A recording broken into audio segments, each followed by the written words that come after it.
Hi, everybody. Welcome to Conversation with Calvin, We the Species. Chronologically, it's the day before Easter.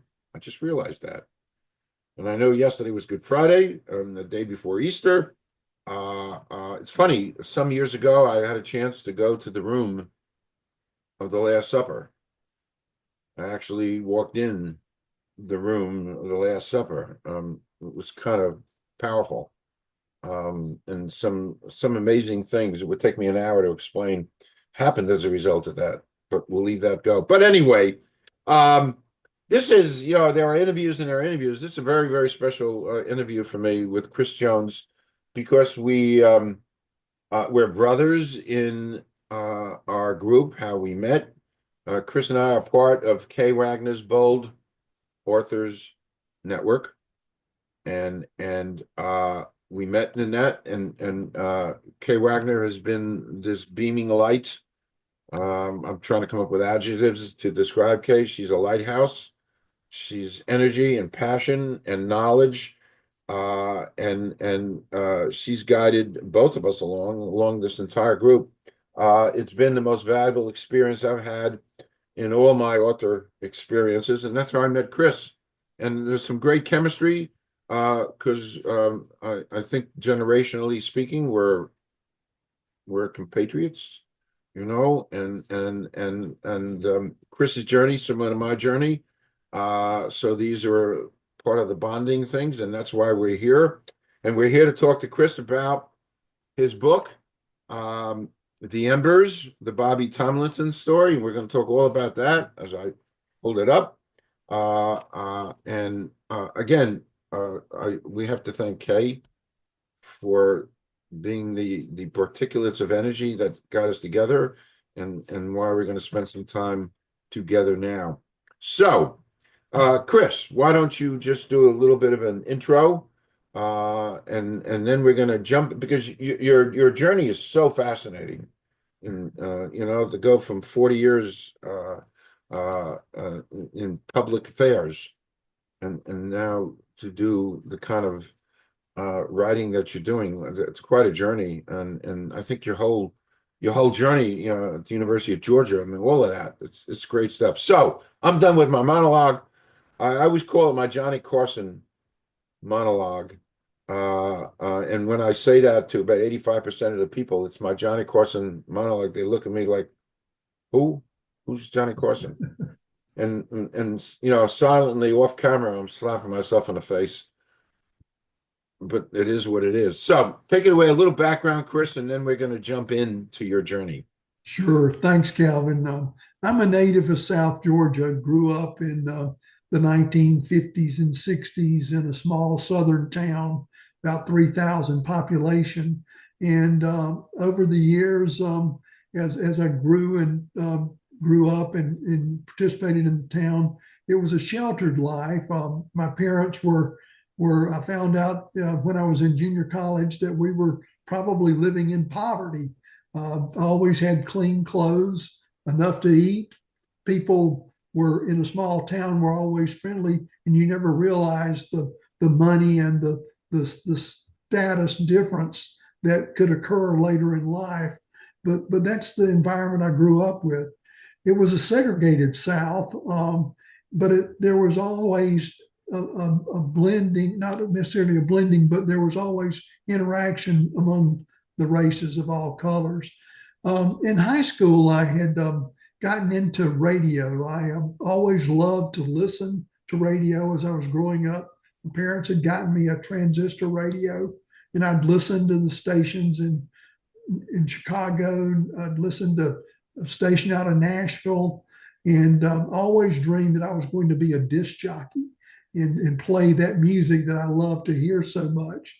But that helped me get through school. It was a nice way to have some income and paid some of the bills, but it was one way to get through school.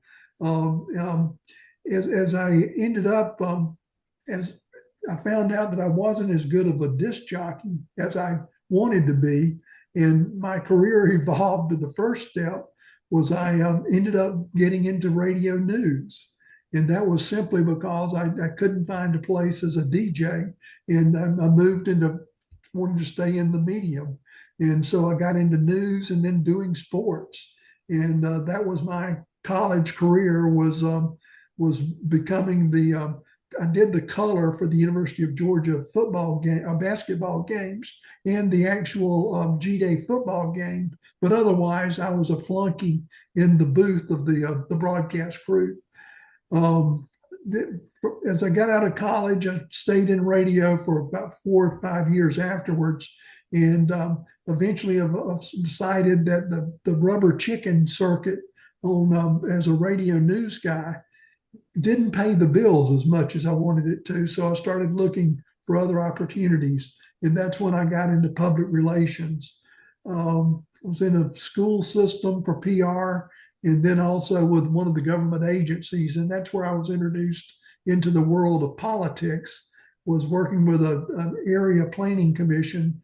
We did technical assistance for local governments, and they all depended on connections and where you got funding for those grants for those communities. And so that was my introduction to politics and opened the door as I eventually got into corporate public relations and government affairs work and spent my career there. Wow. An amazing career. I mean, so diverse. You talked about somewhere, I think you sent me a picture with you and Vince Dooley. And I'm a Rutgers guy, but I'm a huge college football fan, and I knew Vince Dooley because he was a great coach. Georgia always had great teams, always competing with the guys down the road in Tuscaloosa. The Bear. It's funny. I watch that Forrest Gump movie all the time, and Bear Bryant and Forrest Gump and stuff, and those are some of my visuals. But you really had quite an interesting journey to arrive at being a writer. One quick before we jump in, one of the and we talked about this before you went on air. You wrote an article in more modern days called "White Fraternities and Black Music," which describes that scene back then. And that writing of that article, and I had asked you this, was one of the propellants that helped move you into writing. How did that article come about? It was really, I have always been a music fan, Calvin, and over the years I would begin, as the internet progressed and grew, I began to find some of the old college newspapers that were put online.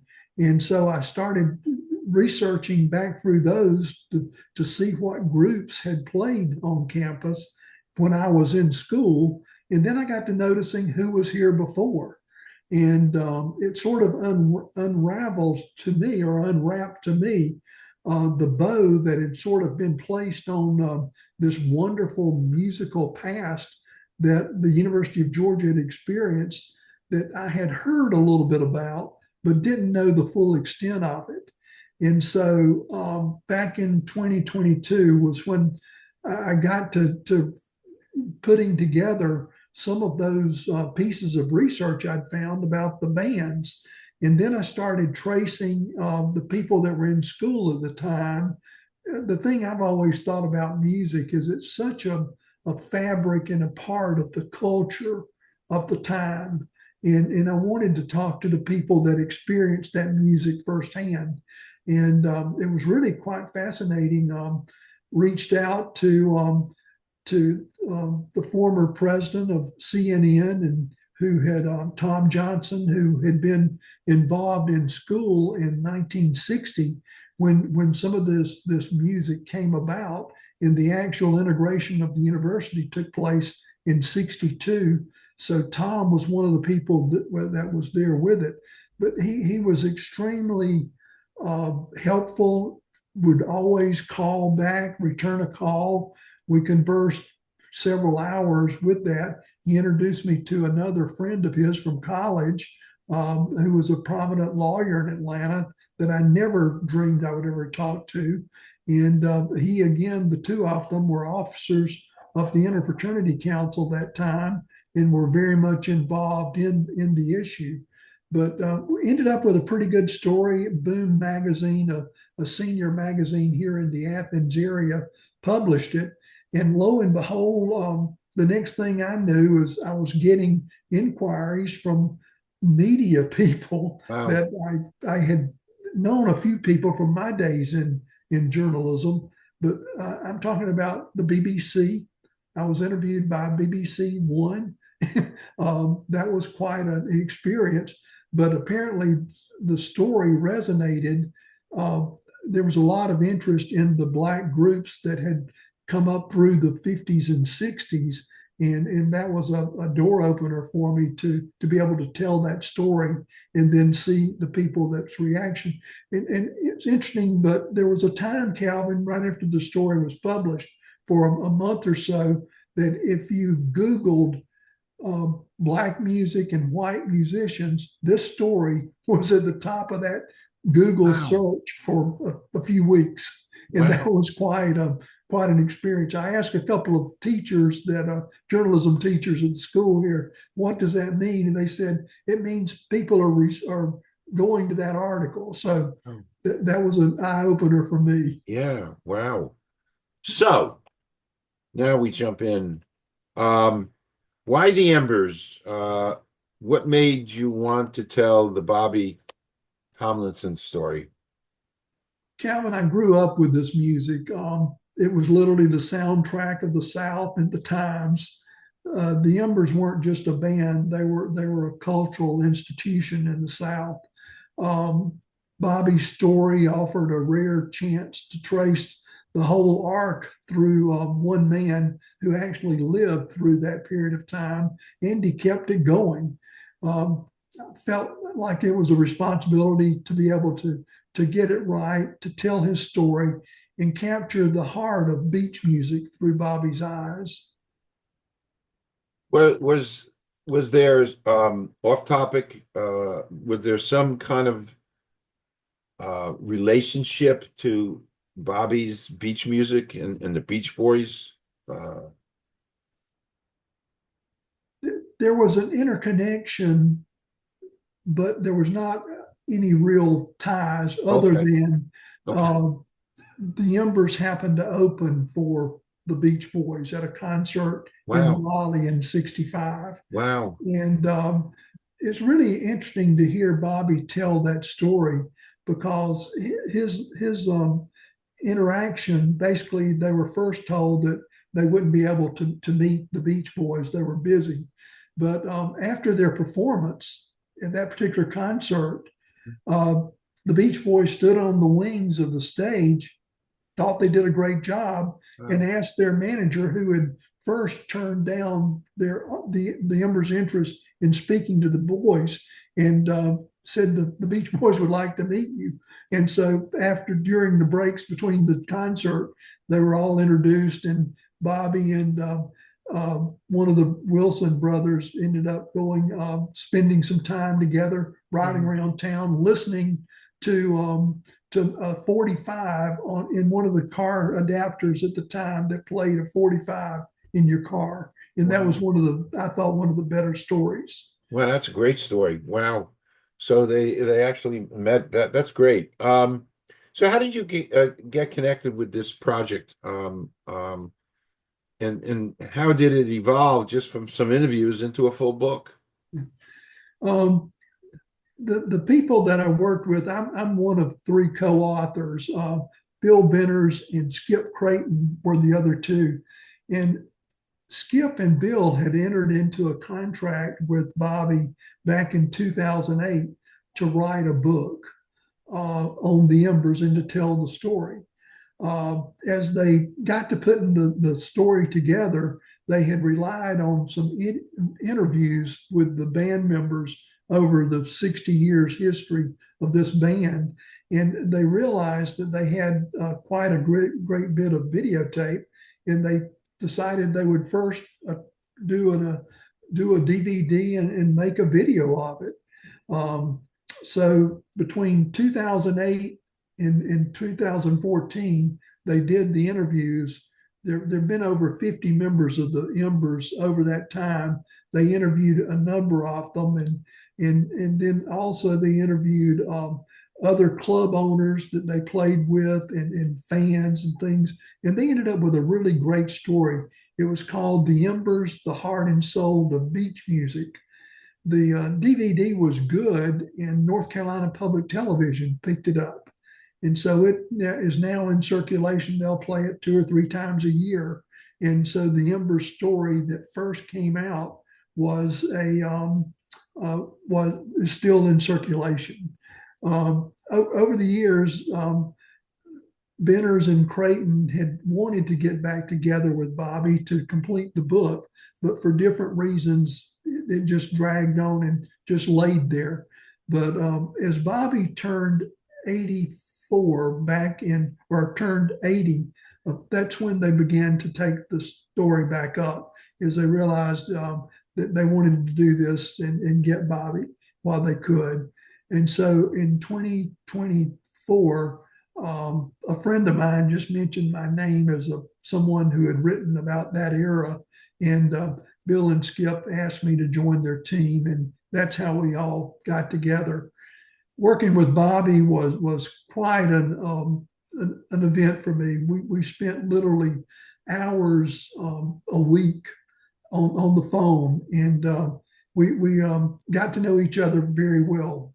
So it was quite an undertaking. I just feel blessed to have had a part in being able to tell a story of a band that I literally revered.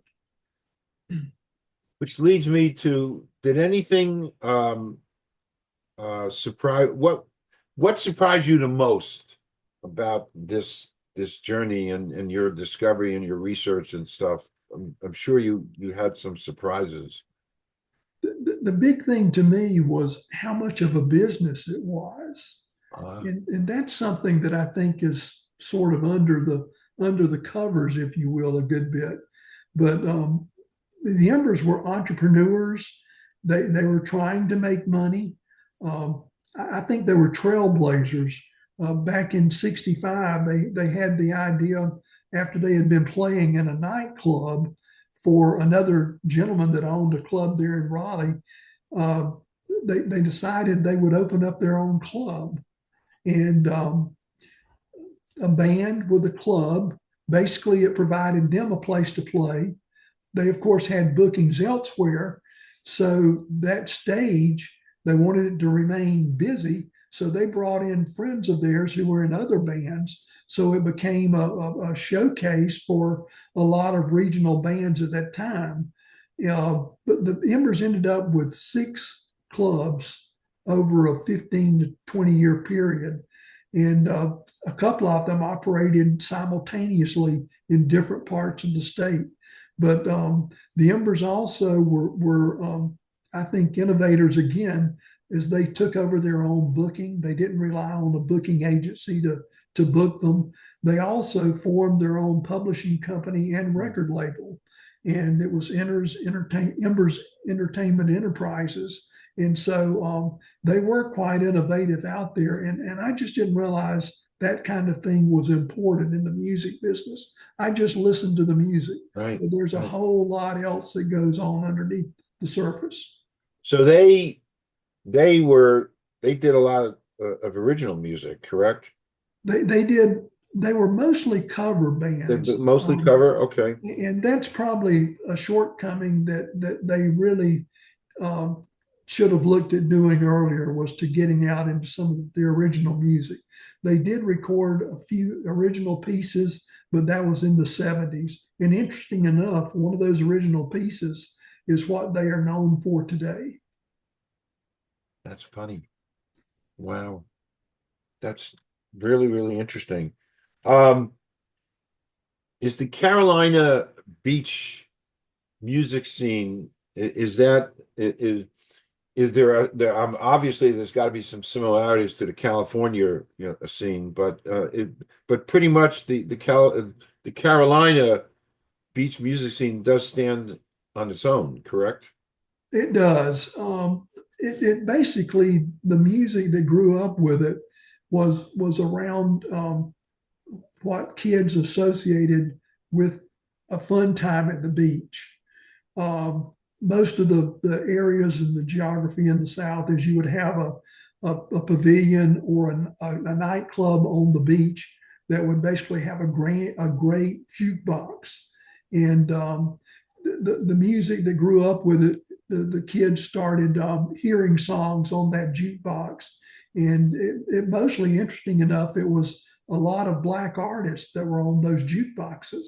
And so white kids from colleges would be at the beach during the summer, between the suds and the surf during the day, the sound of great music in the late afternoon and evening, and it all was associated with what was known as beach music. Chris, I forewarned you, I'm going to go off topic now and then. And here's one of my favorite off topic questions I borrowed from one of my favorite journalists. It's fun. It's a one word answer. Here goes. So, excluding family or friends, somebody living or dead you'd like to spend a day with. And it could be a couple. There's no rules here.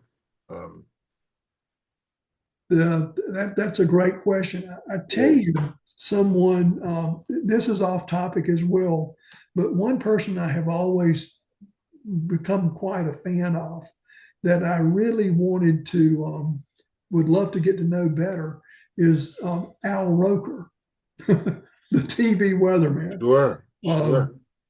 My wife and I were blessed to be at a table with his wife, Deborah, at an event at the University of Georgia. And the thing that sort of has resonated with me since that day is I would love to go to a barbecue with Al, have him tell me some of the stories that I know he can tell. But that would be a fun evening for me. And Great Al answer. has been down to Georgia. He's been to Perry, which was Deborah's hometown. And I just know that he's got some great stories that I'd love to hear. Great answer. I marvel at Al Roker because his humble beginnings as sport weatherman, and now he's a cultural phenomenon. He is a personality. Yep. I mean, Absolutely. he's been in, I think he was in a Seinfeld episode. He's been in movies, and he's pure culture. He's transcended Yes. all of that because of his most amazing dynamic personality. I've toured the country with him on his escapades. Yeah, just great stuff. Yeah, great answer. Okay, moving on. Do you have a personal favorite story, and from the book, as you learned and as you're writing this, something that stayed with you? Probably the most iconic story that came to me from the Embers was the story of a beach beach music festival back in the spring of 1980.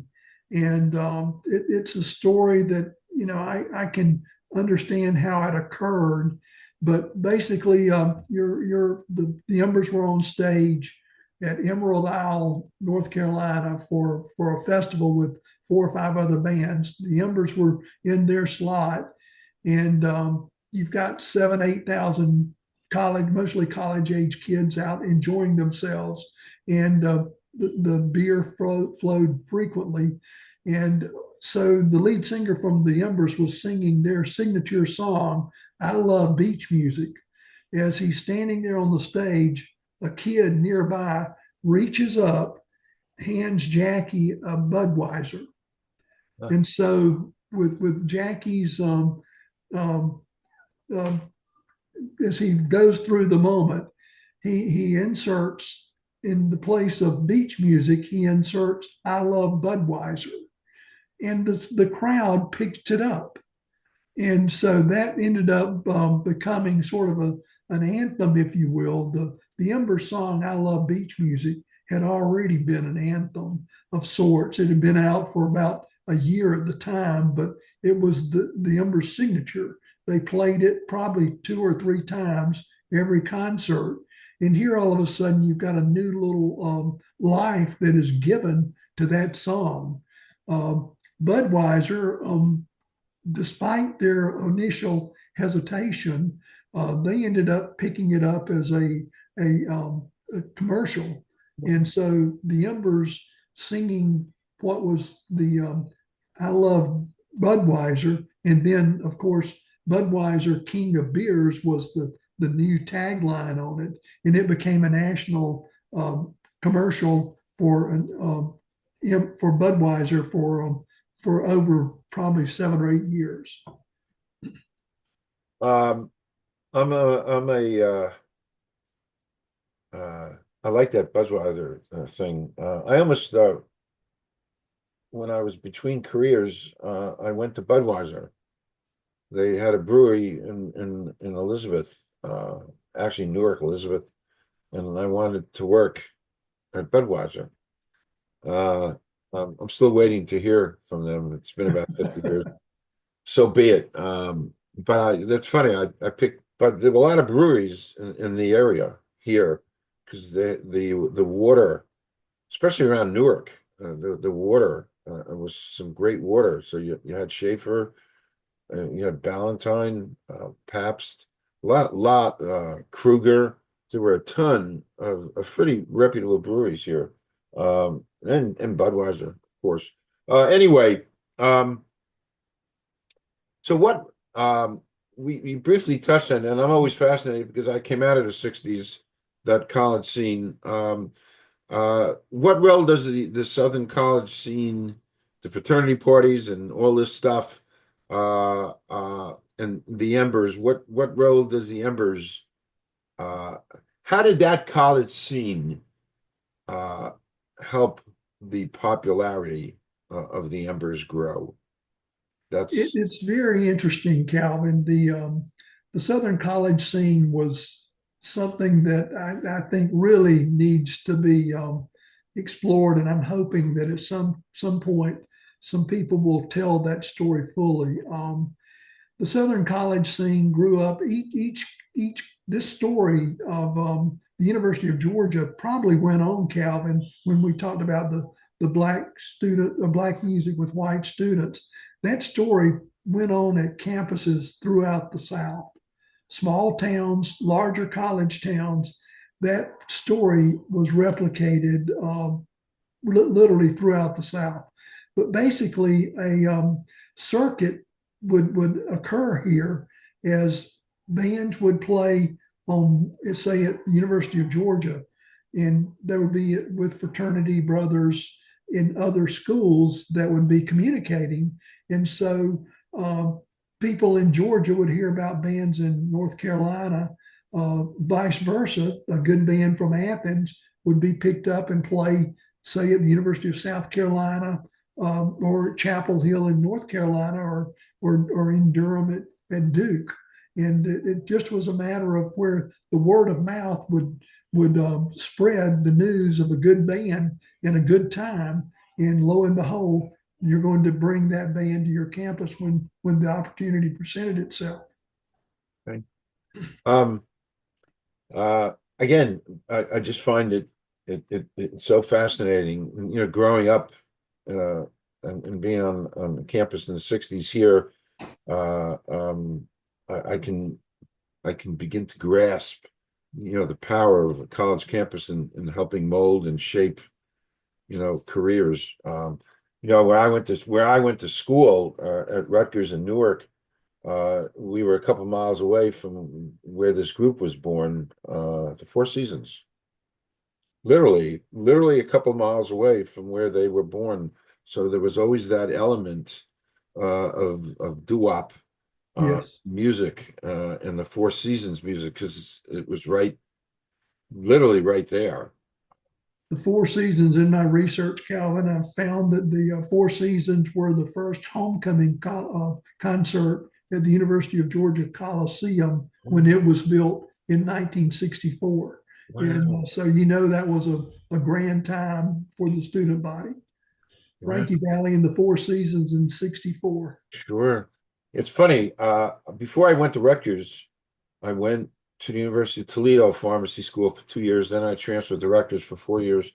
But when we were in Toledo, I was kind of active in my fraternity, and we were trying, along with the student union council, we were trying to get the Beach Boys to do a concert, and I think, if I remember correctly, they wanted $25,000, and that was way beyond our means to do that. Although, in the scheme of things, $25,000 today is, hey, I could do it myself, kind of thing. Not really, but but it's just so interesting. So I'm gathering there's tons of humorous, funny kind of stuff, stuff with fireworks and pranks and all kinds of stuff. Um, uh, is it hard to capture all that fun stuff, the pranks and all this stuff? Is it hard to capture that and put that into the book? We felt like it had to be told. Every time the band members would get together um, individually and with their families, those stories would emerge, and they were really quite the group of pranksters. And some of those stories were quite challenging to try to put into words. They could be spoken much better on film, but we felt it was important to translate and try to put it into the words. And so we did take a stab at putting some of the stories in there. One of them that you mentioned, the fireworks, and basically as the band would be returning or going to it, probably returning in the middle of the night, the band would be in different vehicles, and they at the time some of the band members would start shooting fireworks at each other. And back in the day there was no air conditioning, so windows were rolled down, and so some of the fireworks got into the different vehicles, and it could become quite dangerous at the time. And one of the members, uh, Big John Ruth, said at the time that basically that he was concerned that it's a wonder they survived and made it through some of the escapades that took place. It was a different time. Of course, of course. And Bobby's still, all these years, has still maintained his uniqueness and his personality, and correct. He's He does. The thing that I have been so amazed at is the number of people that the band touched their lives. And I had the pleasure to be with Bobby at a couple of book signings, and he was just in his element. People would come up and tell stories. They would share stories of when they played a certain event, wow, going back to even in the 50s. wow. And one thing that was so impressive to me was to see fans bring memorabilia from that era. Uh, we saw a couple of posters from '58, hand drawn posters from high school. Uh, one lady brought a T-shirt that she had gotten on her honeymoon, and it was when the band played in Myrtle Beach. And so fans would come up and talk to Bobby and share those reminiscences and those memories, and it was just really quite revealing to see that. And Bobby remained a very humble person. Um, you couldn't have gotten an ego trip out of this the band had, but Bobby remained very approachable. He loved to tell stories, and we have an interview next week, or not an interview, but we'll have a book signing next weekend at a Society of Stranders conference in Myrtle Beach, and Bobby will be in his element once again. Would you could you is there a word, a sentence, something to encapsulate like his legacy? And you kind of just touched on it a bit. Um, he's enduring, and he Its has longevity is part of it, but I honestly think that the there was a bond that the band made with its fans.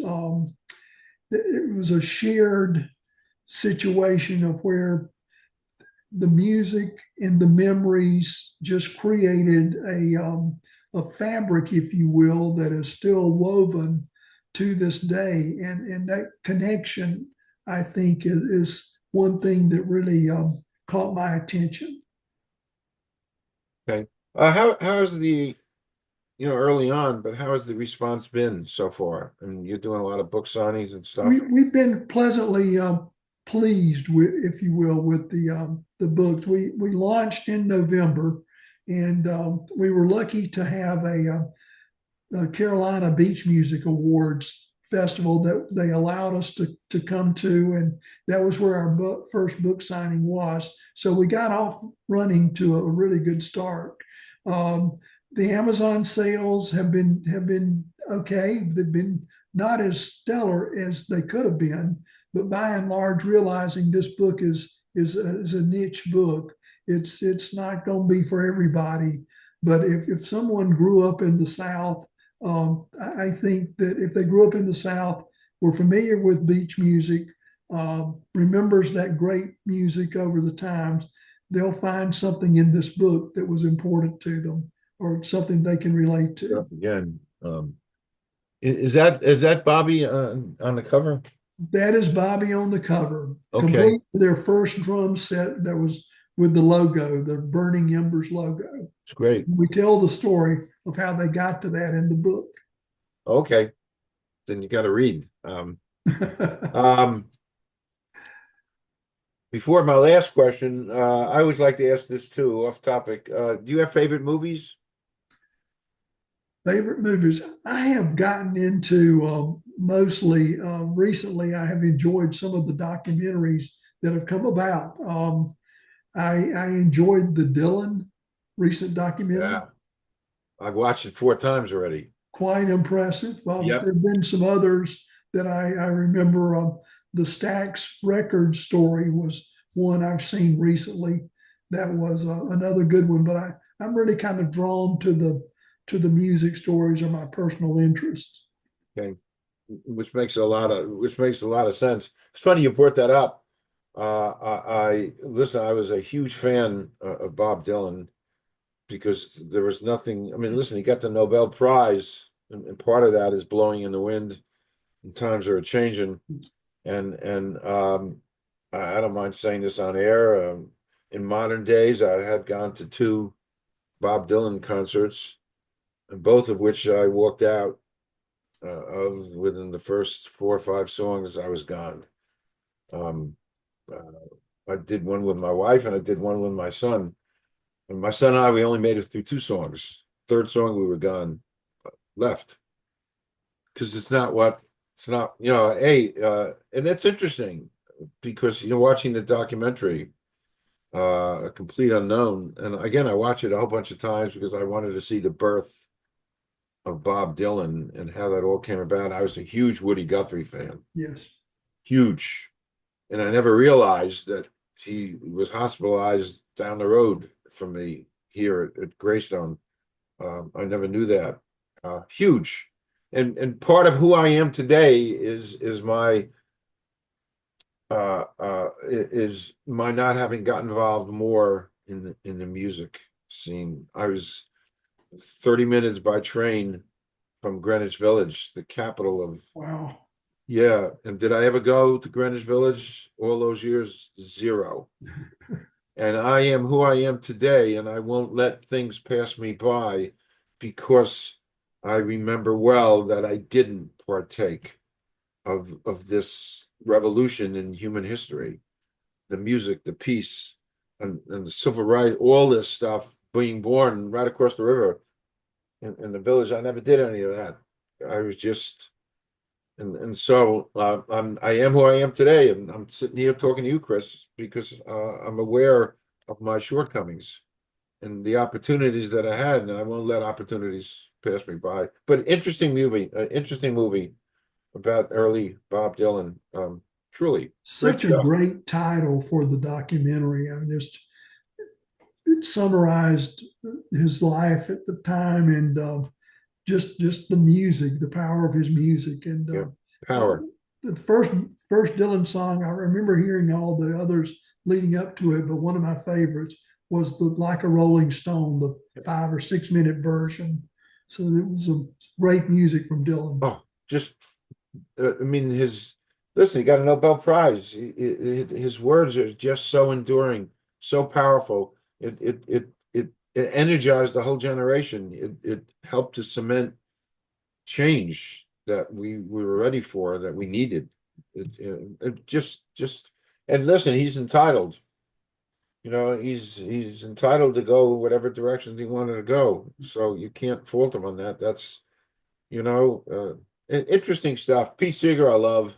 I used to listen incessantly to his concerts. Anyway, finally, I have this great affinity talking to you because we're right out of that same time period. We're right out of the same all of that, and our journeys leading us to be authors today. So there's this great closeness. What's next for you? I mean, you're on this great role, and you've accomplished. And do you have anything? You're planning anything? I'm toying with a couple of topics. I've really enjoyed the book. It was taking me back to the thing I was really passionate about, which was the nostalgic music of the past. And I've still on the internet frequently. I love to research the old music. So I'm still intrigued with the Southern college scene. And I keep thinking there could be another book on somewhere tied to that subject. Nothing concrete at the time, but still considering it. And at some point, I would love to do one more. Okay, great. And the Southern college scene is a complete. It's actually I'm borrowing the title from that movie. It's a complete unknown It to is. me. I came Music was. out. I came out of the Northeast, and of course, Rutgers was part of it, and Columbia was the scene of Mark Rudden taking over Columbia and NYU and all that, and then, of course, California. But there's not a lot of attention paid to the Southern college scene during those times. I know nothing about it. It's almost as if in my world it didn't exist. So I think, there's probably a wealth of information to be taken out of that and to be talked about and written about because it existed and it was there.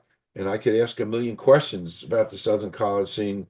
How were they doing the Vietnam War and were there protestations and stuff and civil rights? Were they because college foments change. So I'm just asking questions. How did the Southern college scene play into the anti-war movement and into civil rights? Uh, um, by the way, I personally would be really interested in that because I just assumed everything was here in the northeastern in California. It's really interesting, Calvin, that you raised that. But when you think about those key social issues that the country faced, whether it be the Vietnam War, the protests, yes, those things went on the southern campuses as well. And so back in the time that I was more interested in the segregation era, the one common denominator that sort of went through all of those key social issues was music. And it was protest music in the late 60s. But music sort of ended up bringing the country together. It was an expression for certain elements, and that expression was heard through music. And it was an experience that sort of paved the way, I think, for keeping the country together. And it's something that I think that deserves more attention. It does. By the way, I think it really does. That I think it's a complete unknown. Again, I bring that up for me.